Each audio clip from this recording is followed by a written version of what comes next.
Ang paglikha ay ang sining ng pagdadala ng kagandahan at himala sa mundo. Kumusta mga kaibigan?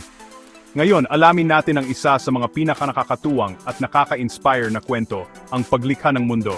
Ang kwentong ito ng Genesis, o sa Tagalog ang paglalang sa kalibutan, ay higit pa sa isang kwento. Ito ay bintana kung paano nakita ng ating mga inuno ang mundo. Nagsimula ang lahat sa wala. Isipin mo ang isang malawak na kawalan, tahimik at walang katapusan. Mula sa kawalan na ito, lumitaw ang isang banal na nilalang, si Bathala, ang pinakamakapangyarihang Diyos. Pinangarap ni Bathala na lumikha ng mundong puno ng buhay at kagandahan. Sa isang kumpas ng kanyang kamay, pinuno ni Bathala ang kawalan ng liwanag at init. Lumitaw ang lupa, mayaman at mataba, natatakpan ng malalagong kagubatan at matatayog na bundok. Dumaloy ang mga ilog at dagat, puno ng isda at iba pang nilalang. Lumawak ang langit, pinalamutian ng araw sa umaga at buwan mga bituin sa gabi. Pero hindi pa tapos ang paglikha ni Bathala. Gusto niya ng mga nilalang na makaka-appreciate at mag-aalaga sa magandang mundong ito. Kaya nilikha niya ang unang mga tao, sina Malakas at Maganda. Si Malakas, ang ibig sabihin ay malakas, at si Maganda, ang ibig sabihin ay maganda, ay ipinanganak mula sa isang kawayang na biyak ng kidlat. Sila ay hindi lamang ang unang lalaki at babae, kundi simbolo rin ng lakas at ganda na magiging katangian ng sangkatauhan.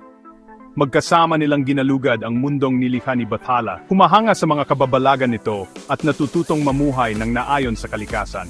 Pero hindi tumigil doon si Bathala. Pinuno niya ang mundo ng iba't ibang nilalang, mga ibon, hayop at insekto. Bawat isa ay may papel na ginagampanan. Ang mundo ngayon ay isang makulay na tapiserya ng buhay. Bawat hibla ay hinabi ng may pag-iingat at layunin.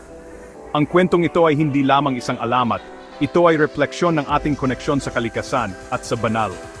Pinapaalalahanan tayo nito ng kagandahan at balanse na siyang pundasyon ng ating pag-iral. Ito ay isang panawagan na pahalagahan at protektahan ang ating mundo, tulad ng ginawa ni na Malakas at Maganda. Kaya sa susunod na pagmasdan mo ang paglubog ng araw, isang bundok o isang ilog, alalahanin ang pangarap ni Bathala at ang kwento ng ating pinagmulan.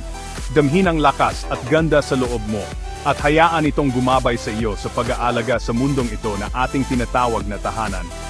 Salamat sa pakikinig sa paglalakbay natin sa kwento at alamat.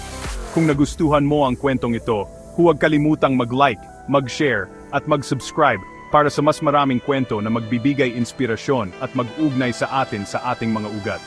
Hanggang sa muli, mag-ingat at patuloy na mag-explore.